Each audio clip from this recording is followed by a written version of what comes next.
15 September 2016 ला दाखवण्यात आलेल्या काहेदिया परदेशच्या भागामध्ये शिवची आई काही प्रमाणात नाराज असते आणि याचं कारण असतं शिवची आजी मुंबईत येणार असते। शिव आपल्या आजीला कॉल करून सध्या मुंबईला न येण्याचं सुचवतो। दुसरीकडे गौरीला नीतूकडून आपलं प्रमोशन झाल्याची आनंदाची बातमी मिळते, मात्र गौरी काही प्रमाणात नाखुश असते।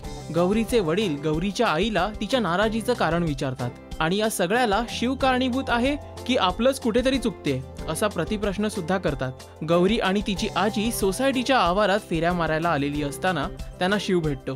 गौरीची आजी शिवला गौरीला प्रमोशन मिळाल्याचं सांगते। दोघांमध्ये अजूनही प्रेम अबाधित आहे असं त्यांच्या बोलण्यावरून लक्षात येतं। तेव्हा गौरी शिवला तिची मनस्थिती समजून घेण्यास सांगते। गौरी ऑफिसला निघालेली असते तेव्हा अचानक अक्षत घरी येतो। अक्षत तिला भेट म्हणून काही ड्रेस घेऊन आलेला असतो। तो तिला सांगतो उद्या दुपारी माझे काही मित्र लंच साठी येणार आहेत, तेव्हा तू तयार होऊन माझ्या घरी ये।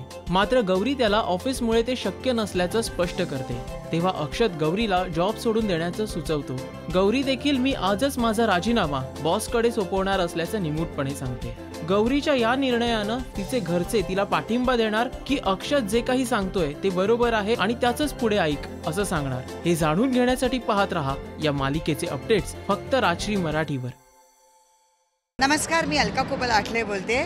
प्लीज सबस्क्राइब करा राजश्री मराठी।